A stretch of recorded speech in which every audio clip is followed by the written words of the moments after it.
मन की एकाग्रता, स्थिरता एवं शांति का अनुभव करने की दृष्टि से साधना का आज 587 दिन हो गए। तारीख 16 जून सन 2023, दिन शुक्रवार, प्रातः काल का समय।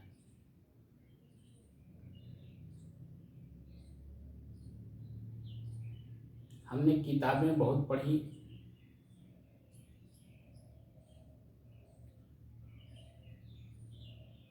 पढ़ने के बाद भी मन में शंका बना रहा, लेकिन आपने जो इस संत कबीर सहज समाधि योग साधना में, संत कबीर सहज समाधि योग साधना के लैब में यानी प्रयोगशाला में जो आपने अभ्यास किया, उसका परिणाम अब आपके सामने आ रहा है कि नहीं? जी, आ रहा है। वो जो पलटू साहब की साखी आपने भजन कही है जी, वह सिद्ध हो रहा है कि नहीं? अब वही चरितार्थ हो रहा था। जरा वो बोल दीजिए, 1 मिनट इसको बंद कर दीजिए। बोलिए। यार, पलटू साहब की साखी है, मतलब उनका है, मन में ढूंढो मन ही में ढूंढो, मन ही में ठाकुर द्वारा। तो यह सब हम पढ़ते थे तो मतलब हमें समझ नहीं आती थी कि मन ही कैसे ठाकुर द्वारा हो जाए। ठाकुर द्वारा जबकि जगन्नाथपुरी में है, लेकिन अब साहब जो मतलब इसकी अभ्यास करने से हमको पता हो रहा है कि ये सही है कि मन ही में ठाकुर द्वारा है, कहीं और ठाकुर द्वारा नहीं है।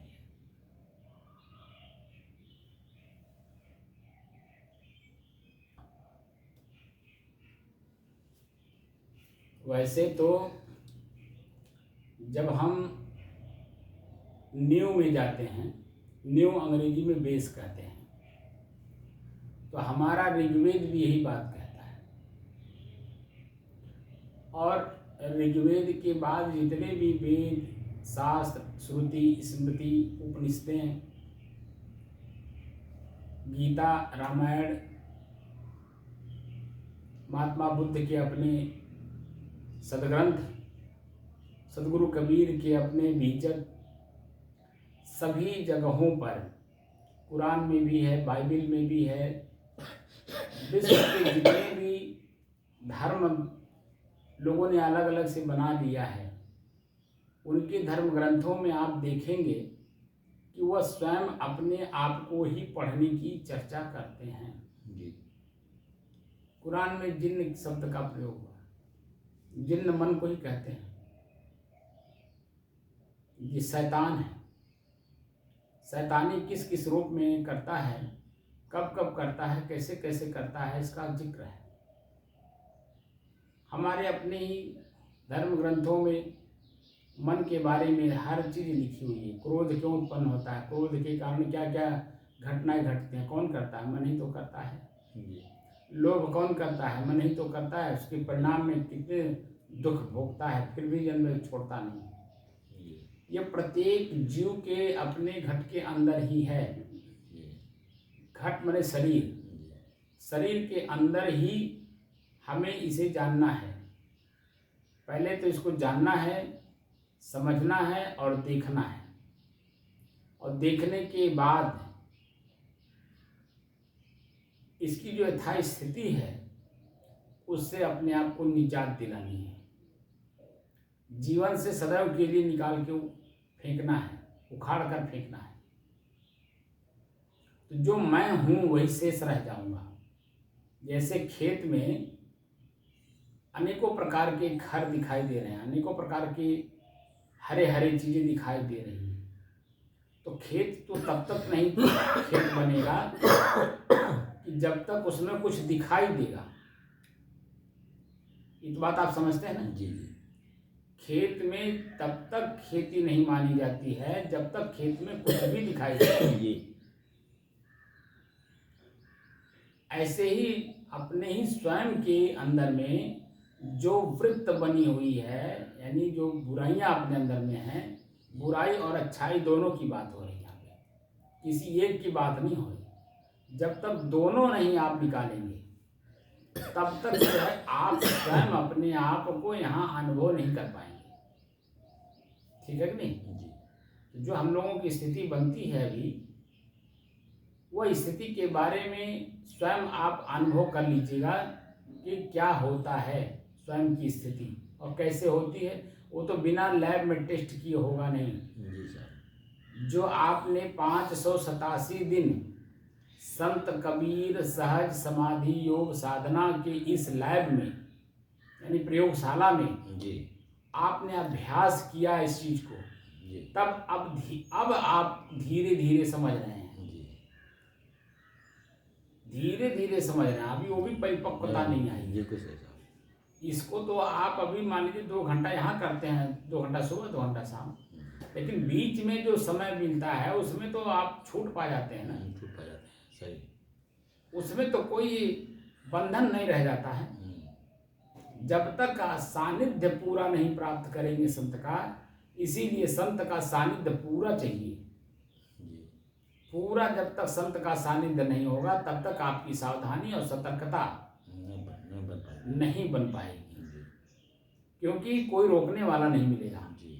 और जब संत के सानिध्य आप लेंगे तो परख परख पर आपको रोका जाएगा कि देखो इस कार्य के परिणाम में आपके चित्त में ये वृत्ति उभारेगी, इस कार्य को करने से ये वृत्ति उभरेगा, और इसका परिणाम क्या होगा? चित्त की चंचलता। आप किसी को एक गिलास पानी पिलाए, पीड़ित था, ठीक, उस समय में जो आपके मन के अंदर में प्रसन्नता उभर के आएगी, वह भी तो चंचलता का कारण बनेगा। और अगर आप नहीं पिलाए तो भी पश्चाताप में डूबेंगे, तो भी चित्त बना, तो भी दुख का कारण बना कि नहीं। दोनों परिस्थितियों से अलग, इसीलिए एकांत की चीज है ये जो स्वरूप स्थिति है, ये एकांत की चीज है।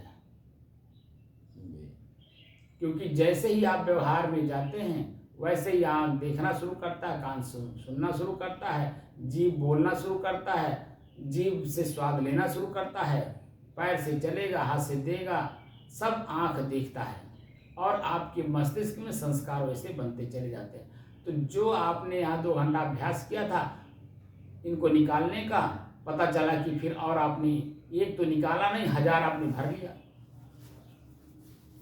एक संस्कार निकला नहीं और 1000 संस्कार आपने भर लिया, तो उसका क्या होगा?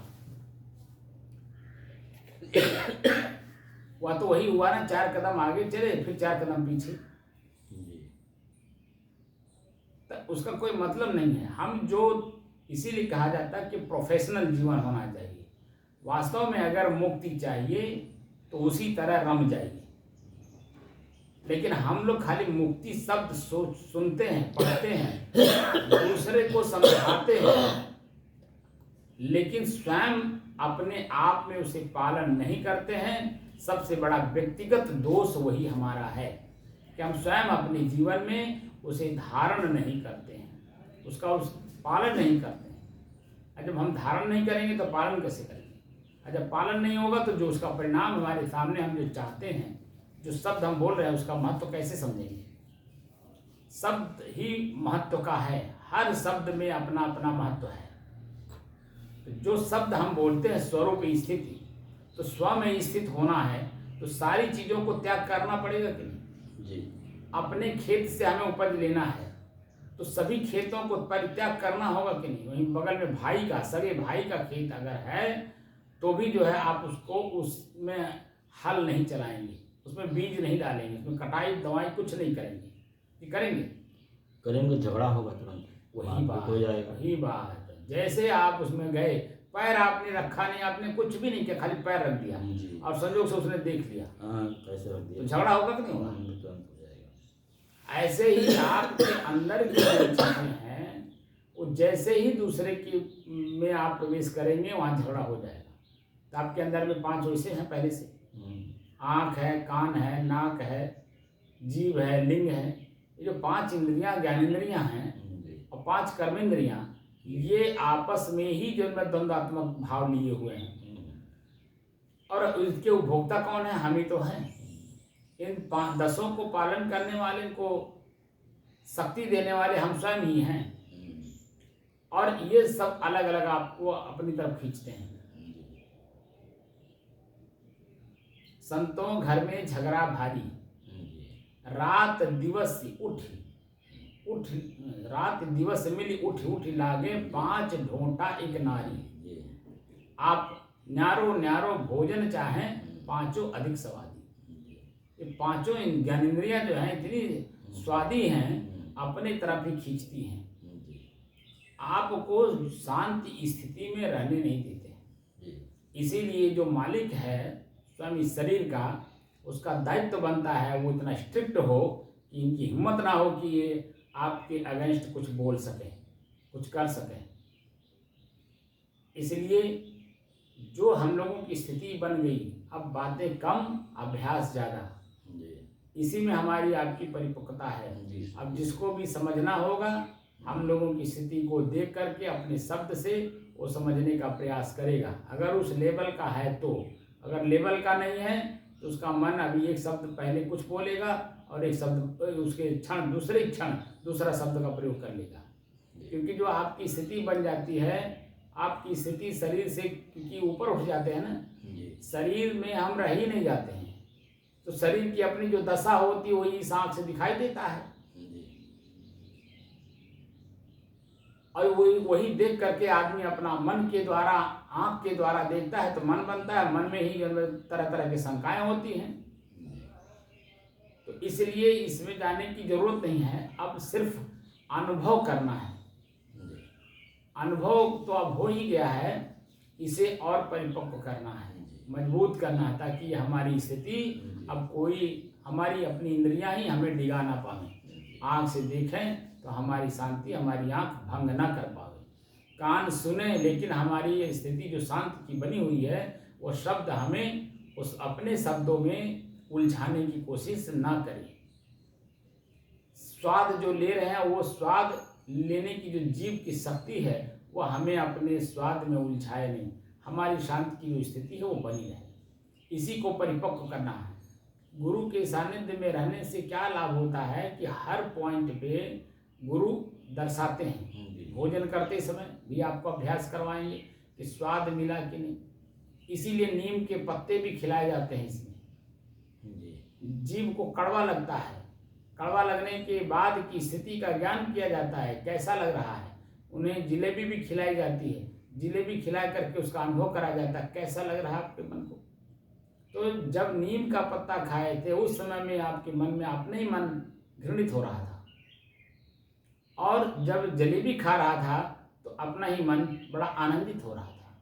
दोनों परिस्थितियों में दोनों को जानने वाला कौन, दोनों को प्रयोग करने वाला कौन, दोनों को जानने वाला कौन, समझने वाला कौन? स्वयं मैं। ये दोनों मेरे से अलग। तो मैं स्वयं अपने आप में दिखाई नहीं देता हूँ, क्योंकि जैसे आँख स्वयं अपने आप में दिखाई नहीं देता है, ऐसे ही मैं स्वयं अपने आप में दिखाई नहीं देता हूँ।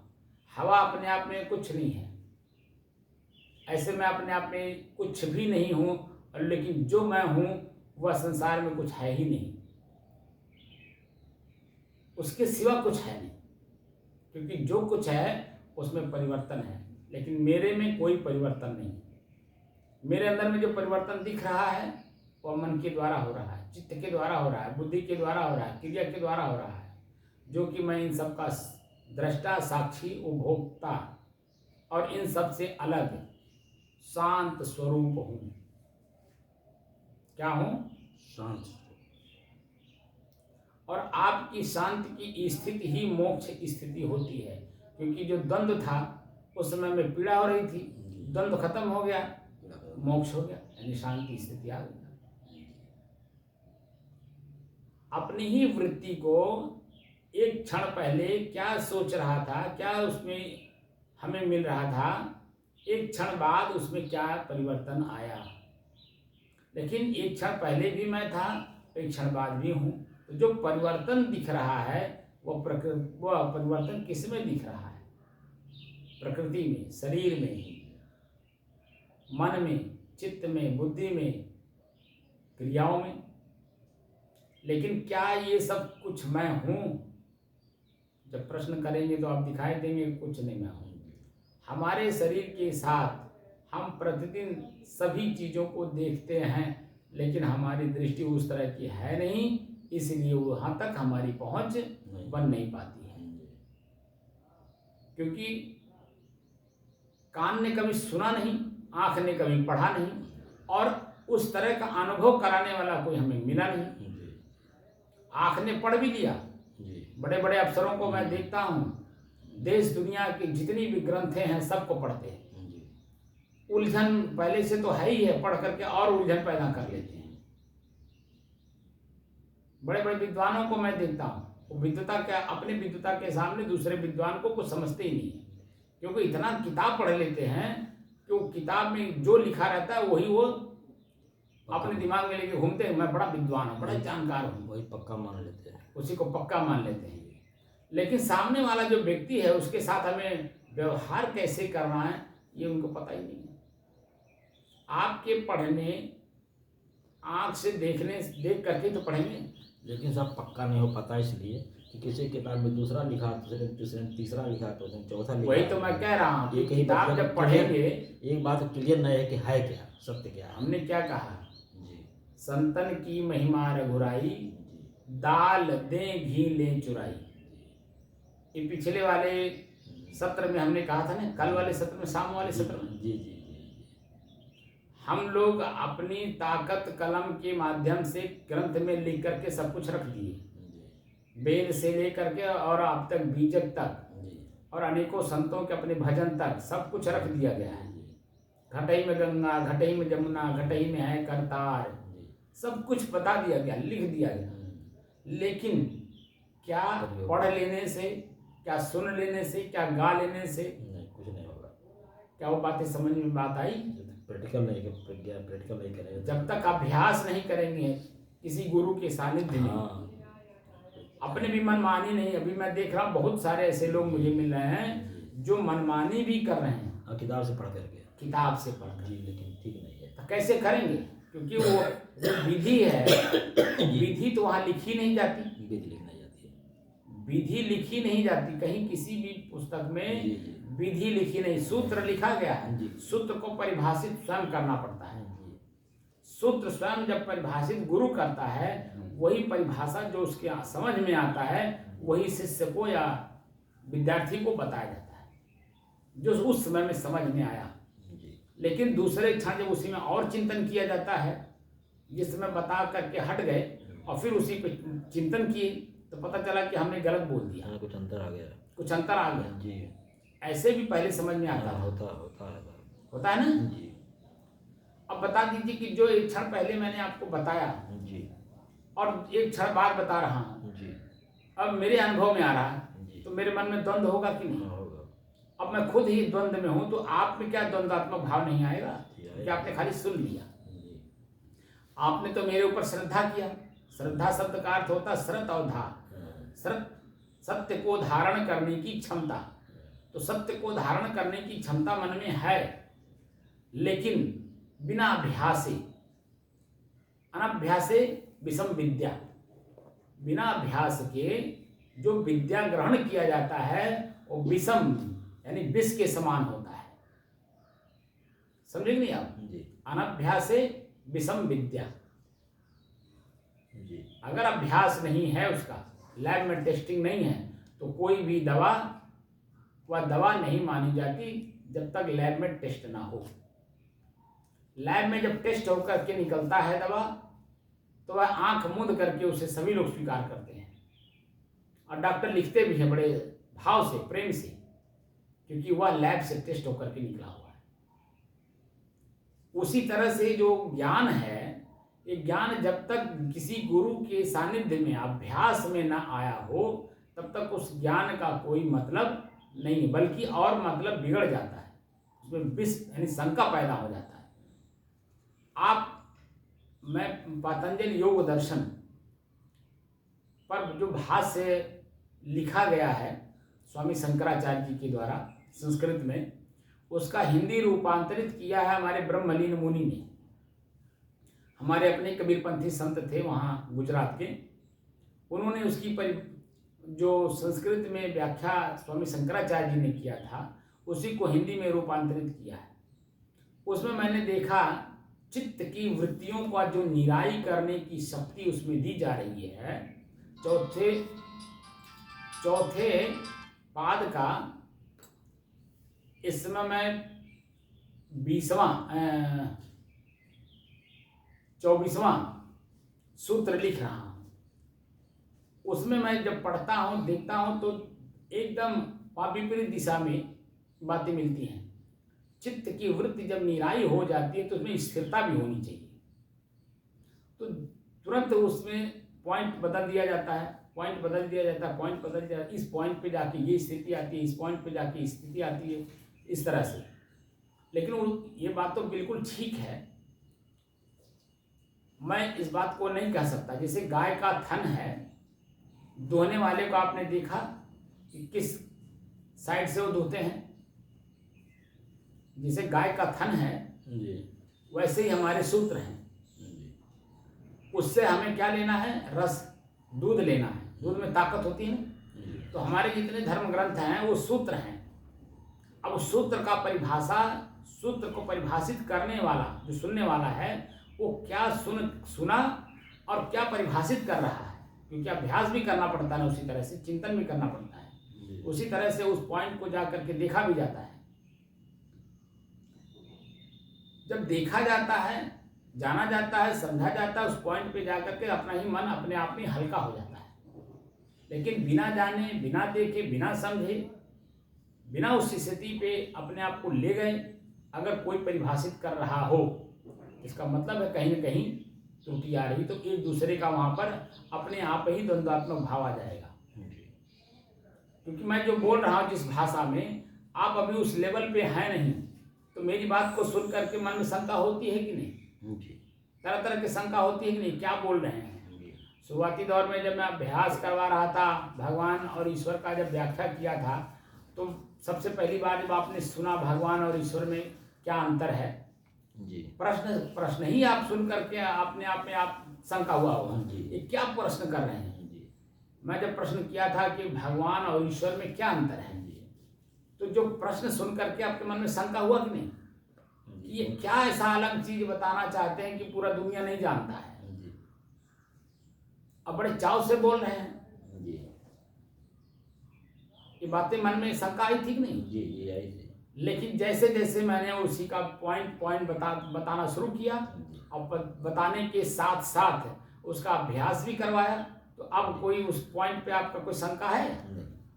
भगवान हमारे शरीर को कहते हैं, ये मैंने बताया था। और इसी शरीर को चलाने वाला जो मालिक इस शरीर में है, उसी को प्रभु कहा जाता है, उसी को हरि भी कहा जाता है। ठीक है, उसी को आत्मा भी कहा जाता है, उसी को रूह भी कहा जाता है, उसी को गॉड भी कहा जाता है। लेकिन क्या उसका अनुभव कभी था आपको? जब खाली सुनी सुनाई बात और किताब में पढ़ी पढ़ाई बात थी वो, अब मन उसी को लेकर के दौड़ रहा था। लेकिन जैसे जैसे आप इस लैब में अपने आप को अभ्यास करना शुरू किए, टेस्ट करना शुरू किए, एक एक शब्दों का विश्लेषण जो मैं बताया, आज तक 400 से ज़्यादा वीडियो अपलोड है। एक एक वीडियो में एक एक बात का हमने जिक्र जो किया है, वह एक एक दिन आपने सुनते सुनते आज आपकी जो स्थिति बनती है, वह स्थिति पहले वाली स्थिति से अब बेहतर हो गई कि नहीं? बहुत बेहतर हो गया। क्योंकि जो मन में शंकाएं थी किताब पढ़ करके, लोगों की बात को सुन करके, अब उसमें तो क्लियरिटी आ गई कि नहीं? आ गई। अब किसी की जरूरत है? किसी की जरूरत नहीं है, वहां सिर्फ अभ्यास की जरूरत है। अब तो सब कुछ समझ में आ गई बात, बस खाली अभ्यास की जरूरत है। इसीलिए पढ़ा लिखा भी नहीं चाहिए। इसमें किताब की पढ़े की कोई जरूरत ही नहीं, कि जितना पढ़ेंगे उतने उलझेंगे, क्योंकि अलग अलग लेखकों के अलग अलग भाव हैं। जी अलग अलग विद्वानों के अपने अलग अलग लेखनी है, जी और उस लेखनी में आप उलझ जाएंगे। जी बात समझे कि नहीं आप? जी जी शुरुआती दौर में जब मैं संत बना था सन 90 में, जी तो हमारे गुरु जी हमको बाहरी कोई काम करने नहीं देते थे। 2-3 साल तक हमको कोई सेवा हमसे हमारे शरीर से नहीं लिया गया। सिर्फ बैठ करके पढ़ना है और शाम को सिर्फ समझना है। ये काम 2-3 सालों तक लगातार गुरु जी के माध्यम से मैं करता आया। किताबें पढ़ता गया। बाद में 2-3 साल के बाद जब जान गए कि अब ये परिपक्व हो गया, अब जाएगा नहीं, भागेगा नहीं, तब मेरे शरीर से काम लेना शुरू किए और शरीर का सदुपयोग कैसे किया जाता है इसकी विधि पूरी बताए। तो धीरे धीरे बताए। तो उस काम भी कराते थे, झाड़ू लगाना, बर्तन मांजना, खाना बनाना, बिस्तर लगाना। लोग आए हैं, उनको उनकी कैसी रिक्वायरमेंट वर्तमान की है, कोई बाहर से चल के आ रहा है, उसको पानी की ज़रूरत है, भोजन की ज़रूरत है, नींद की ज़रूरत है, ज्ञान की ज़रूरत है, शिक्षा की ज़रूरत है, पढ़ा लिखा है, अनपढ़ है, ये पूरी पॉइंट को पढ़ करके उसके साथ वैसा व्यवहार करना पड़ता था। वो पूरा व्यवहार वो मुझे प्रैक्टिकल कराते थे। और साथ साथ जब खाली समय होता था तो बैठ करके पढ़ने के लिए ही प्रेरित करते थे। उस दौरान मैंने जितने ग्रंथ हैं हमारे धार्मिक, सबको हमने पढ़ डाला। 10 साल 12 साल की अवस्था में, जो गुरु जी के सानिध्य में 10-12 साल मेरा लगा, उस अवस्था में, उस समय में मैंने कोई ऐसा ग्रंथ नहीं था कि जिसको मैंने पढ़ा नहीं। लेकिन उससे मुझे कोई ज्ञान नहीं हुआ, हम और बल्कि गया। एक जगह है, मुझे एक लाइन मिली कहीं किसी किताब की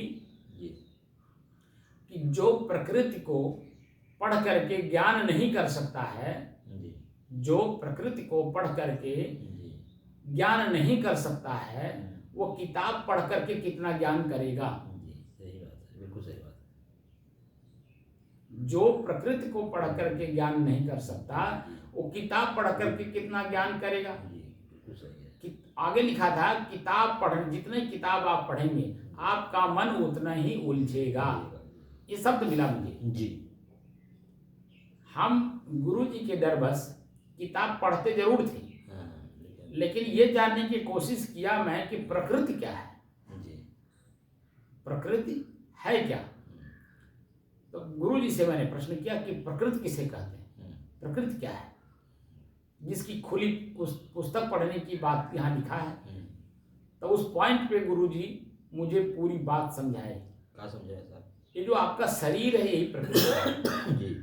आपके अपने शरीर में जो उत्पन्न हो रहा है, कभी जब क्रोध उत्पन्न होता है, लोभ उत्पन्न होता है, मोह उत्पन्न होता है, आपकी मानसिक दशा कैसी होती है, आपकी शारीरिक दशा कैसी होती है, और उसका परिणाम क्या आता है। जो आप उसके अनुसार काम करते हैं ना जी, जो मन में भाव उत्पन्न हुआ उसी तरह से कार्य भी तो होता है। जी जी और कार्य जब हुआ तो उसका परिणाम क्या आया। जी क्रोध उत्पन्न हुआ, जी क्रिया होगी, जी लड़ाई झगड़ा होगा, मारपीट होगा, सर फूटेगा, उसका परिणाम क्या आया।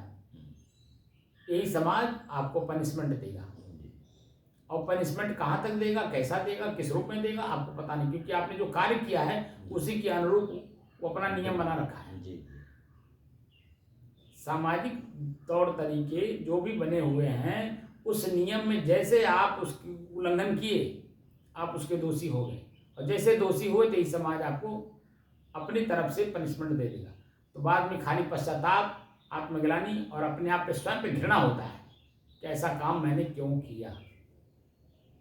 तो प्रकृति हमारी आँख है, प्रकृति हमारी कान है, प्रकृति हमारी जीभ है, पूरा यानी शरीर ही हमारी प्रकृति है, और मैं इसका उपभोक्ता पुरुष स्वयं इससे अलग शांत स्वरूप हूँ। प्रकृति में परिवर्तन है, मेरे में कोई परिवर्तन नहीं। तो जो स्वरूप स्थिति की बात गुरु जी पहले करते थे, और गीता में मैंने आत्मस्थिति के बारे में जो पढ़ा था, आत्मस्थिति, तो दोनों में जो देखा कि एक ही रूप है, खाली शब्द का अंतर, स्वरूप और आत्मस्थिति, स्वरूप स्थिति और आत्मस्थिति। तो आत्म शब्द का अर्थ ही होता स्व, स्वरूप, स्वयं का रूप, स्वयं मैं कौन हूँ। तो मैं न आँख हूँ, आँख से देखी हुई दृश्य मैं नहीं हूँ, आँख से पढ़ी हुई शब्द मैं नहीं हूँ, कान मैं नहीं हूँ, कान से सुना हुआ शब्द मैं नहीं हूँ। जीभ मैं नहीं हूँ, जीभ से लिया गया स्वाद मैं नहीं हूँ, जीभ से बोला हुआ शब्द मैं नहीं हूँ। मैं तो इन सब का उपभोक्ता, प्रयोगकर्ता, उसको जानने वाला, इन सब से अलग मैं एकदम शांत और एक रस हूँ। एक रस का मतलब जानते हैं, लगातार वही मैं हूँ, मेरे में कोई परिवर्तन नहीं। आपकी 78 साल की आयु और मेरी 52 साल की आयु। आप अपने 78 साल की आयु तक आपके शरीर में, आंख में, कान में, नाक में, जीभ में, हाथ में, पैर में, यहाँ तक कि मन में, चित्त में, बुद्धि में और क्रियाओं में, अहंकार में क्रिया, सब में परिवर्तन रहा। लेकिन उन सब परिवर्तनों का उपभोक्ता आप स्वयं अपरिवर्तनीय थे कि नहीं, एक रस है कि नहीं। अभी तक आपके शरीर में जो कुछ भी हुआ उसको जानने वाला एक रस, स्थिर और शांत स्वरूप आप हैं कि नहीं। अभी बात पूरी समझ में आ रही कि नहीं? आ रही सर। यही स्थिति सदगुरु कबीर कहते हैं, तन थिर मन थिर सूरत निरत थिर होय, कहीं कबीर ता पलक ही कल्प बराबर हो। हम साखी पढ़ते हैं, खाली अर्थ का अनर्थ करते हैं। कई लोग हमारी साखी को सुनते हैं तो उसमें और भी बातें जोड़ देते हैं, हम एक और सुनाते हैं, लेकिन अभ्यास नहीं, उनको उसके बारे में पूर्ण जानकारी है नहीं, तो वो तो उलझे ही हैं, हमको और उलझाने की कोशिश करते हैं, यानी वो वाद विवाद करना चाहते हैं। तो हमें वाद विवाद के यहाँ जो अभ्यास है, यहाँ वाद विवाद का कोई स्थान है? आप बताइए। कुछ नहीं। 587 दिन से आप वही सुन रहे हैं जो मैं बोला, वही आप कर रहे हैं जो मैं आपको करा रहा हूँ। तो हम लोगों में आपस की कोई अंतर्द्वंद रह गया? अब तो हम दोनों एक हो गए। क्योंकि कबीर साहब भी कहते हैं कि अपनी कहे मेरी सुने और सुन मल एक हो। आपने कहा जो आपको जानकारी थी, उसमें जो अच्छाई थी, मैंने कहा ये चीज़ें रखने लायक है, ये चीज़ें निकालने लायक है। कहीं कहीं मैं गुस्सा में भी आकर के आपको बोला भी इसको निकालिए। जैसे आप किताब बहुत पढ़ते थे, किताब पढ़ करके आकर के मन में शंका डालते थे, जो मैं आगे और प्रक्रियाओं में अपने जाना चाहता था, मैं आपके शब्दों में उलझ जाता था, उस दिन फिर पीछे चले गए। तो मुझे आपकी बातों पे थोड़ा सा स्टे कराने की दृष्टि से थोड़ा कड़वा भी बोलना पड़ा। लेकिन आपके अंदर में जो जिज्ञासा थी वो जानने की, प्रयोग तो किए आप, और स्वयं में जब आप परिपक्व हो रहे हैं तो सारी बातें भूल गए कि नहीं।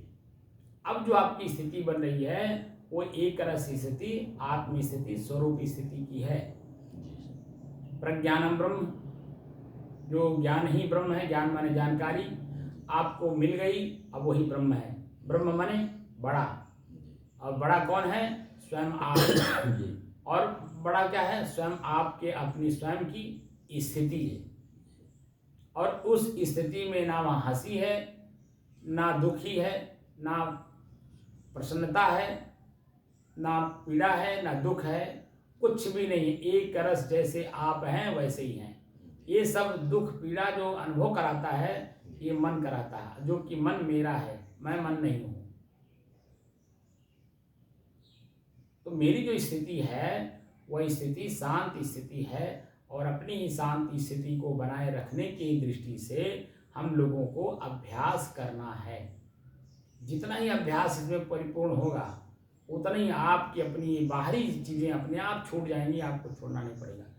और ये अभ्यास अगर आपने शुरू किया है तो जीवन रहते रहते, जब तक जीवन में शरीर में रहना है, शरीर में जीवन मतलब शरीर में रहना है, तब तक इसका अभ्यास करना है। नहीं तो आपका ये मन कब कहाँ कैसे गधा की तरह लात मार करके आपको चोट पहुंचा देगा, आपको पता नहीं।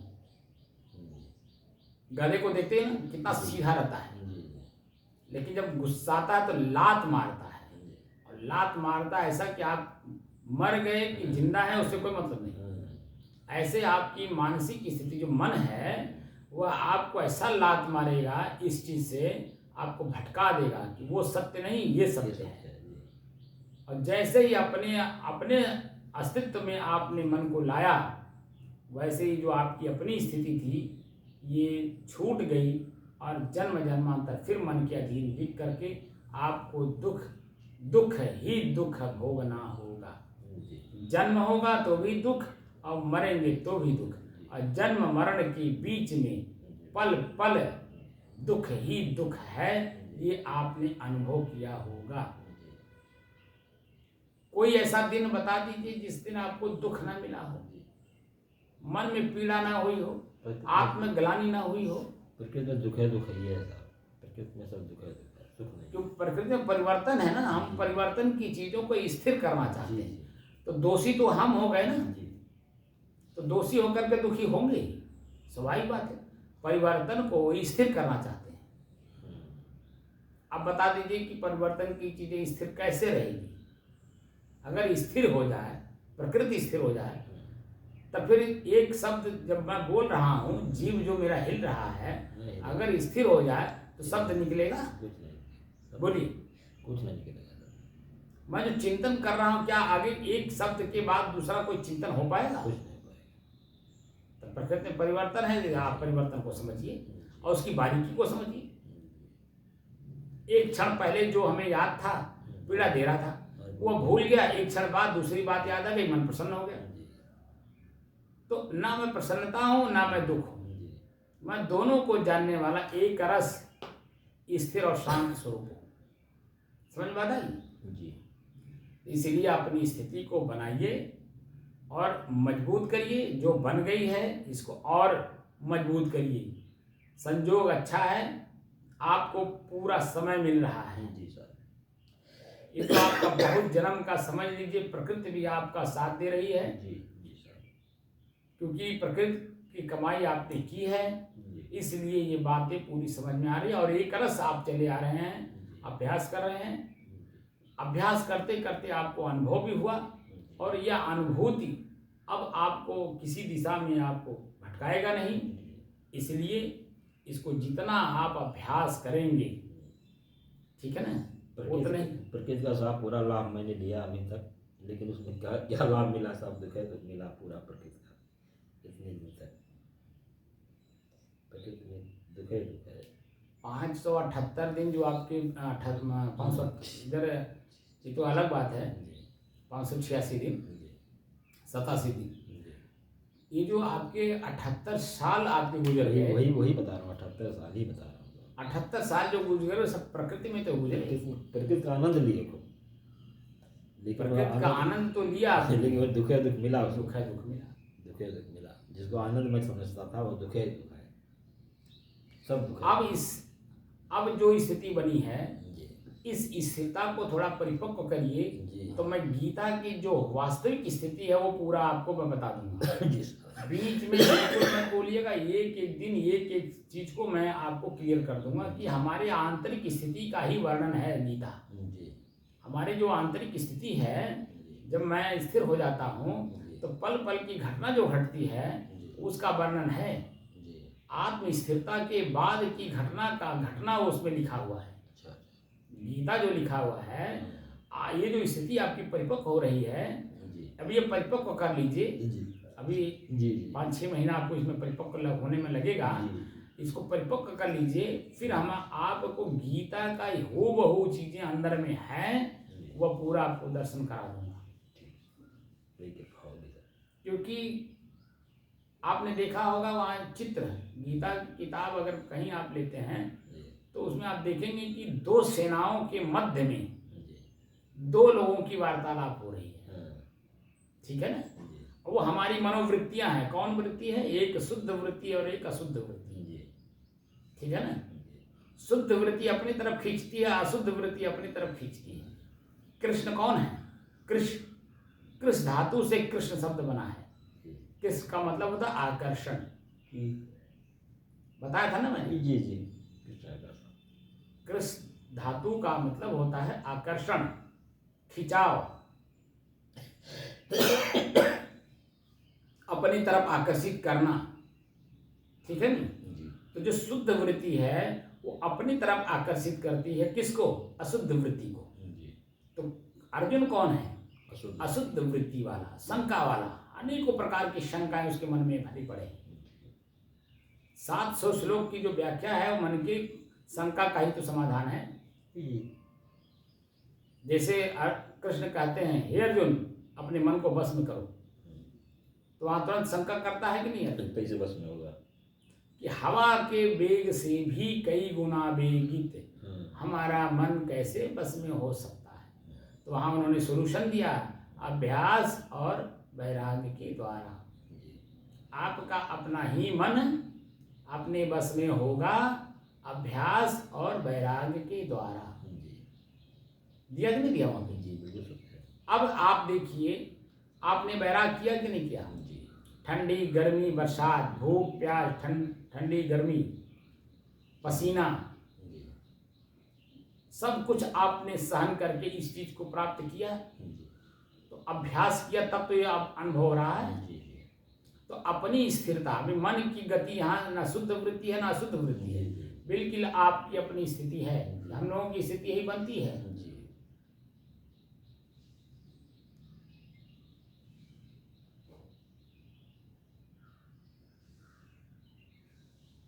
क्योंकि मन है नहीं, जब मन है नहीं तो शरीर के बारे में जानकारी रहता नहीं। अब देखिए, जागृत हैं, बोल रहे हैं, चेतना में हैं, तो अपने शरीर को कैसे रखना है ये हम रखे हैं।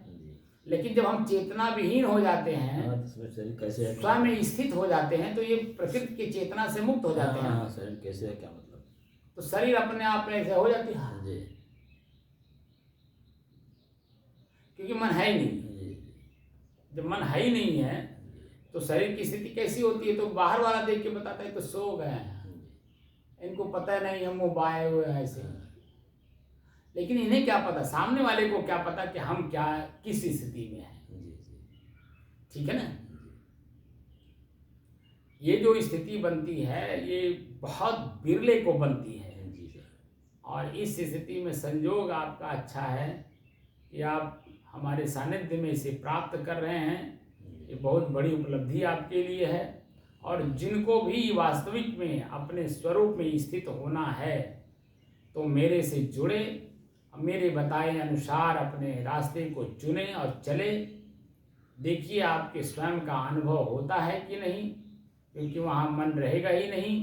जब मन रहेगा ही नहीं तो स्वयं में स्थित हो गए ही, शंका सारा शंका समाधान हो जाए, अपने आप में स्थित हो जाए।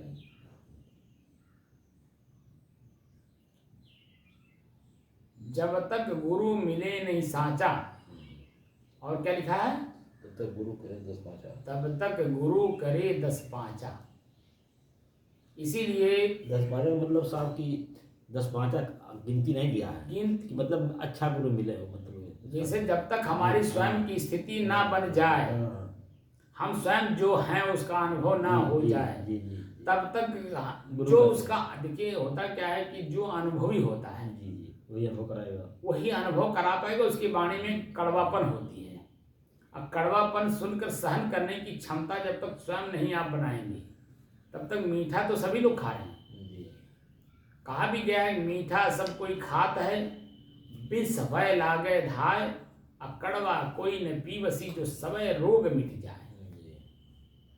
हमने जो आपको कड़वा घोंट पिलाया 587 दिनों में, ये तो स्पष्ट वीडियो में है।